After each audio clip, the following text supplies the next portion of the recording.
Bhairavpur bus stand जो पिछले 70 सालों से बंद पड़ा था। कहा जाता था कि पिछले 70 सालों से हर अमावस्या की रात ठीक 12 बजे उस पुराने बस स्टैंड की तरफ से शादी के नगाड़ों की आवाज आती है और फिर गांव से एक कुंवारी लड़की हमेशा के लिए गायब हो जाती है। आज वो दिन फिर से लौट आया था। आज काली अमावस्या की रात थी। गांव वाले डरे सहमे आपस में बातें कर रहे थे। अरे हरी, आज वो काली अमावस्या की रात फिर से आ गई है। हाँ शंकर, वो भूतिया बारात आज फिर से हमारे गांव में आने वाली है। अब ना जाने इस बार किसकी बेटी या बहन हमेशा के लिए चली जाएगी। काका, आप चिंता मत कीजिए। गिरधारी बोला, आज मैंने गांव के मंदिरों में पुजारियों को बैठा दिया है। देखता हूं कैसे वो भूतिया बारात गांव में घुसती है। पूरे गांव में एक अजीब सा सन्नाटा फैला हुआ था। चारों तरफ डर का माहौल था, जैसा हर अमावस्या को होता था।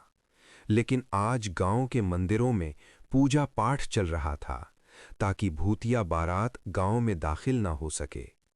शाम ढल गई, चारों तरफ अंधेरा छाने लगा। करीब 7 बजे गांव की चाय की दुकान पर कुछ लोग बातें कर रहे थे। काका, आज फिर से ठीक 12 बजे वो भूतिया बारात आएगी। कब तक ये बारात हमारी कुंवारी लड़कियों को ले जाती रहेगी? गुस्से में वीरेंद्र ने पूछा। नारायण काका बोलते बोलते रुक गए। गांव वालों ने कोशिश तो बहुत की थी, लेकिन क्या हुआ काका? वीरेंद्र ने पूछा। नारायण काका ने लंबी सांस ली। उस रात 10-15 लोग भूतिया बारात को रोकने गए थे। उनमें मेरा बड़ा भाई भी था। उस रात के बाद आज तक वो लोग कभी वापस नहीं आए। ये सुनकर अमन और वीरेंद्र दोनों सहम गए। लेकिन काका, अमन बोला, भूतिया बारात तो सिर्फ कुमारी लड़कियों को ले जाती है, तो वो लोग क्यों गायब हो गए? क्योंकि उन्होंने सामने जाने की हिम्मत की थी, नारायण काका बोले। अमावस्या की रात जो भी घर के बाहर मिला, अगर बारातियों की नजर उस पर पड़ गई तो वो भी साथ चला जाता है। इतना कहकर गोविंद काका बोले, बहुत हो गया, 11 बज गए हैं, सब अपने अपने घर जाओ। लेकिन अमन और वीरेंद्र की जिज्ञासा बढ़ चुकी थी। यार, आज देख ही लेते हैं भूतिया बारात, वीरेंद्र बोला। पागल है क्या? अमन घबरा गया। हम सामने नहीं जाएंगे, छुप कर देखेंगे, वीरेंद्र बोला। आखिरकार दोनों मान गए और गांव के बाहर एक पीपल के पेड़ के पीछे छुप गए। रमेश की बहन साक्षी कई सालों बाद गांव आई थी। उसे इन बातों पर बिल्कुल यकीन नहीं था। भैया, आप लोग अब भी इन भूतिया किस्सों पर यकीन करते हो? ये सब अंधविश्वास है। ये शहर नहीं है।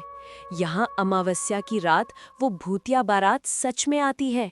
रात के ठीक 12 बजे कुत्तों ने भौंकना बंद कर दिया। हवा थम गई, चारों तरफ काला धुआं फैल गया। तभी पुराने बस स्टैंड की तरफ से ढोल नगाड़ों की आवाज आने लगी। आ गई, वो भूतिया बारात आ गई।